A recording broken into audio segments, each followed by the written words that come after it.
What is up, everybody? It's Ahmed here again from Sydney PTE Institute, bringing you episode 2 of our web series that is focusing on how to attempt the PTE tasks. Now, first off, I would like to thank you all for the amazing response that we have received for our previous episode where we did read aloud from the speaking section. The response has been amazing. I have loved to see people engaging with us through that episode, and that has motivated us to continue with this web series. And today, with this episode, we are going to be doing one of the most challenging tasks in the speaking section. In fact, the one of the most challenging tasks in the entire test that a lot of people are worried about, and that is describe image.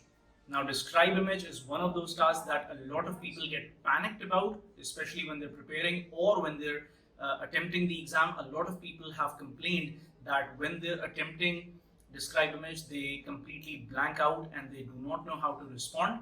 So we have decided to tackle this task head on, and in this video, I'll be showing you exactly how you can score the perfect score for your describe images. Right, so just like the previous time, just like we did with read aloud, similarly with describe image, first I'll take you guys through the most common errors that you people make when you are attempting the describe image task. After that, I'll take you through how exactly the task is marked, and finally we'll discuss what are the mistakes in action when we'll do a live example of it, and how to correct those errors within that example to get your best score. Okay, so first off, we have the common errors that people make when they are attempting the describe image. Fast pace. Obviously, remember, the PTE is a computer-based test. If you speak very quickly, a human might be able to understand you, but the computer needs to understand every single word separately so that it can mark you accordingly, right? So having a really fast pace does not guarantee you a good score. A lot of people are confusing fast pace with oral fluency. Remember, they are not the same thing. Repetition, that is the second thing.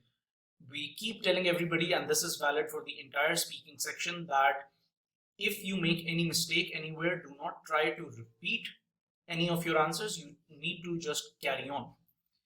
When you're giving the answer, you do not need to have a low volume. You need to be clear and loud so that the computer can pick up every single word that you're speaking.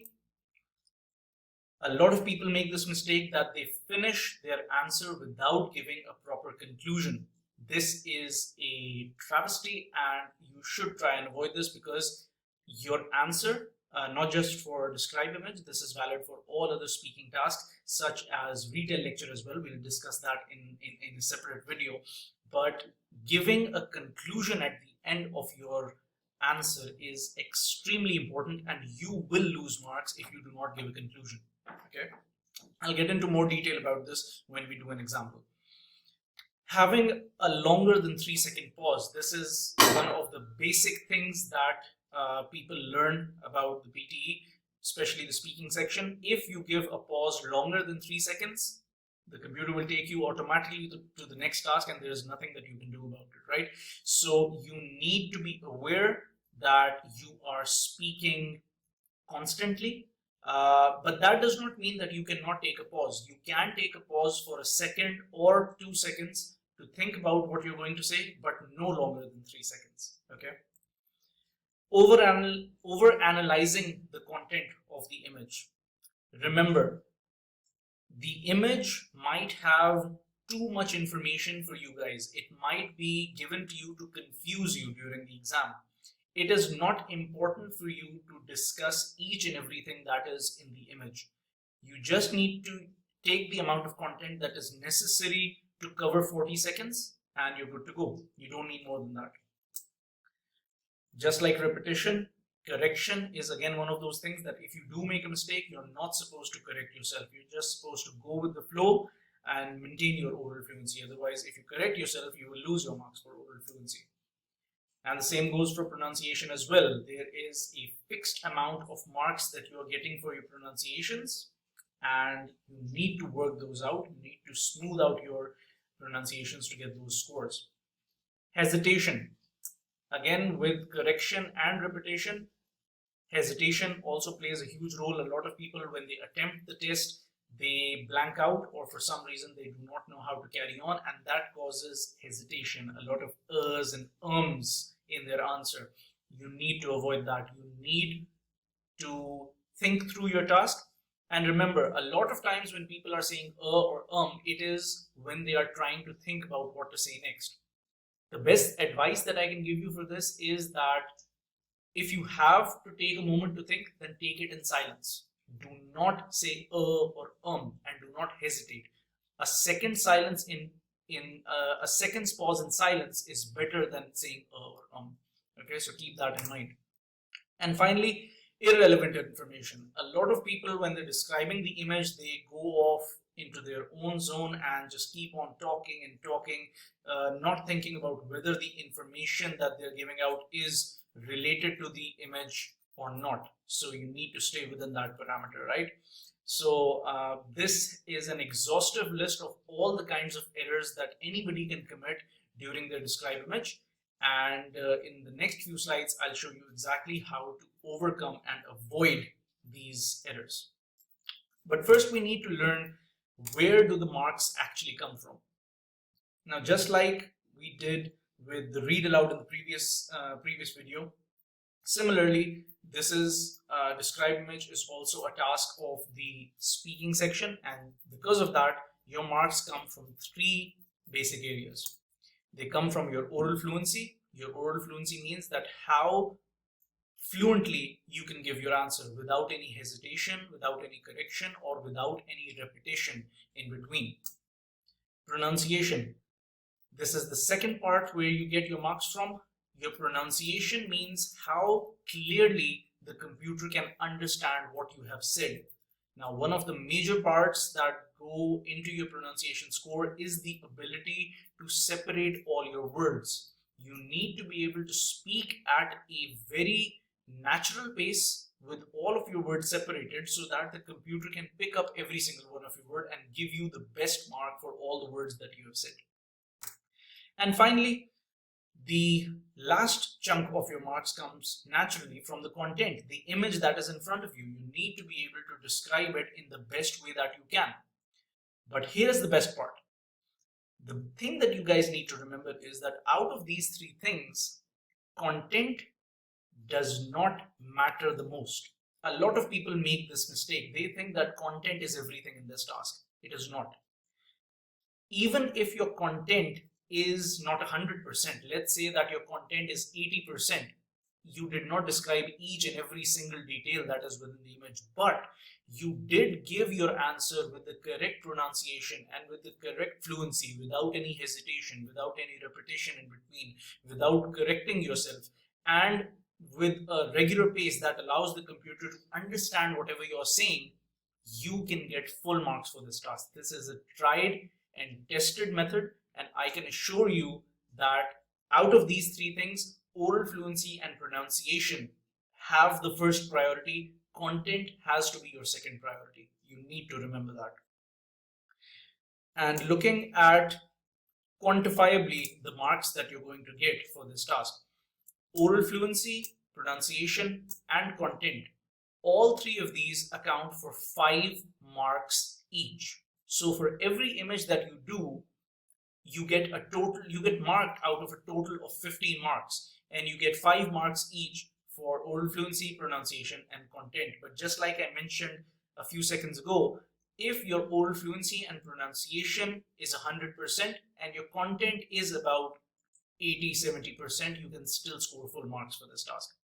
And all of these 15 marks go into your speaking score. So just making sure that it's clear to you guys. There are a lot of other tasks, just like read aloud we did in the previous task. It goes into your reading score and into your speaking score, but this task only counts towards your speaking score at the end. Okay, that is what you guys need to remember as well.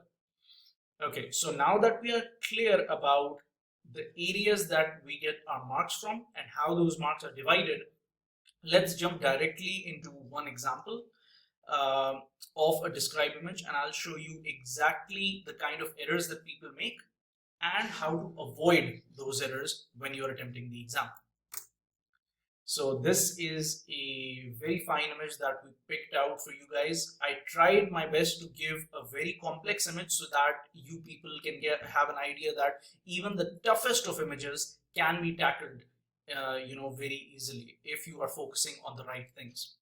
So the first thing that we're doing is the focus on the content. Now the content is everything that you can see in front of the image, the information that the image is trying to convey to you. That is the content. Now, this image right here, it is a combination image. It is a bar graph and it is a line chart combined. If you look at the axes, the y-axis shows percentages, the x-axis shows score bands, from very low to very high, and the bar graph has a color scheme of 4 different colors, and the line that is running through it is showing the national average. Now, where does the content come from? The content is coming from all the things that are written in front of you. Now, whenever you attempt a describe image, instinctively you should go for these basic things that I'm about to tell you. The first thing that you should go for is obviously your heading. Like this heading says, the distribution of scores for all students compared with those for the national sample. Now, we don't know what kind of score it is and we don't need to know. We just have to understand that this image is showing the distribution of scores for students for some kind of test. Other than that, you look at the axes. The y-axis is telling you about the percentage of the score. The x-axis is telling you about the bifurcation of the students from very low scoring students to very high scoring students. You can look that there are a few colors that you can describe, and you can mention that the line running through this image is representing the national average. That is all you need. A lot of students make this mistake that they confuse numbers and quantifiable things with the content. That is not the case. Describe image content is only about mentioning the big chunky things that are in front of you. So in this case, the proper content can be the heading, description of the axis, what the colors represent, and what the line over here represents. Now you can do that in 40 seconds without mentioning a single number.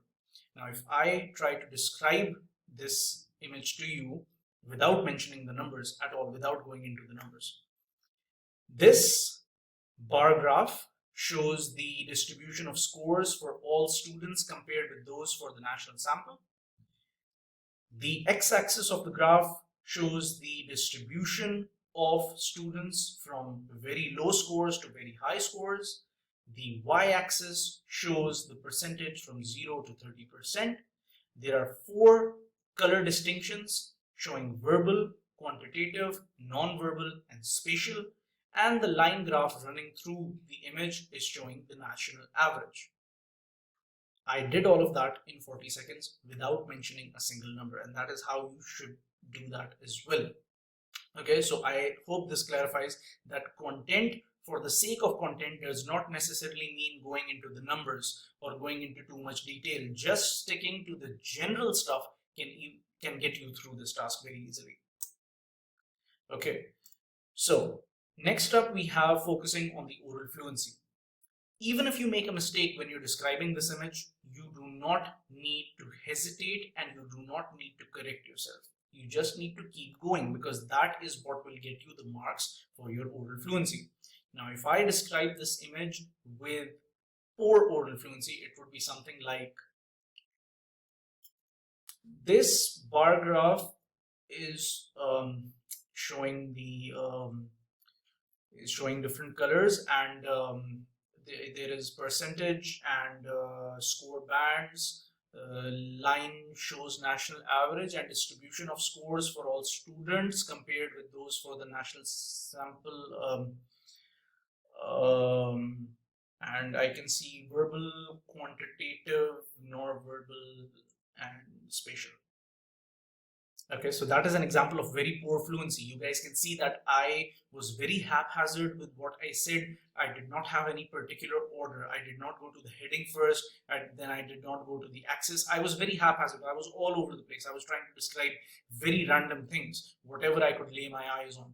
And that causes me to hesitate. That causes me to, um, lack in my oral fluency. And that is what you guys should avoid. You guys should plan the order in which you're going to explain your image. And if you take away the fear of being 100% correct about your content and focusing on your oral fluency, you can get very good scores for this. So for the oral fluency, if I continue, if I give you a correct answer for the oral fluency that you can give, just like the previous slide that we did for the content, this bar graph is showing me the distribution of scores for all students compared with those for the national sample. The x-axis shows this, the y-axis shows this. There are 4 color bifurcations, and the line graph is showing the national average. You see, I went through a basic structure that I followed for my answer, and that gives me the result that I need. So I hope that clarifies the oral fluency aspect of the task that you guys need to tackle. All right. Moving on, we come to the final part, that is the pronunciation. Now, this is very simple and straightforward. Whatever answer you're giving, you need to make sure that you are pronouncing all of your words correctly and distinctly. You need to give the computer the best opportunity to pick up every single word that you're saying. So from this image, let's suppose you're reading the heading, the distribution of scores for all students compared by those for the national sample. Every word needs to be pronounced clearly so that the computer can pick it up. Some of the difficult words at the bottom in the legend that you can see over here, quantitative, you're supposed to say quantitative. A lot of people have their accents that get in the way of them pronouncing the words properly. So you need to make sure that you're pronouncing them correctly. And some of the difficult words like spatial. If a person is not familiar with the word, they might say spatial. So that would be an incorrect pronunciation, right? So just going through the whole image again, you guys need to remember that pronunciation is the third part. If the computer cannot understand what you're saying, obviously it cannot score you for what you have given forward. So make sure that your pronunciations are clear as well. So in the end, some of the points to remember for describe image. Remember the proper format. Always have a structured answer. Do not be haphazard. Because if you have a proper format in mind, that gives you the mode of giving your answer for any image that comes in front of you, whether it's a bar graph, a line chart, a pie chart, or any image. If you have a proper plan in mind, you can execute it properly every single time. Focus on quality content. And by quality content, I do not mean that you need to mention every single thing. Remember, this is very, very important. Do not try to explain everything. Try to do whatever you can comfortably explain in 40 seconds and forget about everything else. Okay, and try to avoid going into numbers because those affect your oral fluency. Remember that one size does not fit all as far as the template is concerned. We see this a lot of times with students from all over the place. A friend of mine has given me this template, an institute has given me that template. One template that you can learn word by word and give for every single image that is in front of you, that is complete nonsense. You need to focus on the image that is in front of you and you need to describe that image with the English capabilities that you have. Remember, the PTE testing criteria is getting a little stricter. They are now able to identify if you are using the same template over and over again, word by word for every single image. So you need to describe the image properly instead of just memorizing a template and just going for the exam. You need to keep a natural speed. Do not rush. Allow the computer to understand what you're saying and try to work on your pronunciations. Throughout the task, it is very important for you guys to remain calm and confident. Even if you make an error, do not let it affect your oral fluency and tell yourself to keep going. And even if you do one of the tasks poorly, you need to tell yourself that I have another opportunity coming up and I need to do the next task or the subsequent task the best that I can. That ensures that you get the best score that you can. Remember that. And do not repeat, hesitate, or correct yourself. Okay, even if you make a mistake, just keep carrying on. And lastly, do not take very long pauses, because a pause that is longer than 3 seconds, it will result in the computer taking you to the next task and your score for that particular task suffering a lot. Okay, so with these points to remember, I hope this video really clarified, the issues that you guys might have had with describe image. So as you guys just saw, we tackled the describe image task, and I hope this has helped address a lot of the difficulties that you guys must have had with this task. Remember, it is a challenging task, but it is a doable task. If you practice it enough times with the proper methodology, you can tackle this. The key thing is not to panic and focus on your strengths. Focus on the work that you have done. Right, so that is it for another episode of our web series. I hope this video has helped you guys and addressed some of the concerns that you might have had. And now I would like you guys to get engaged with us and mention in the comments of this video what kind of task you would like us to tackle next for you. We would really love to hear from you guys. So tell us which task you want us to do next, and we'll make a video for that one. And as always, happy learning.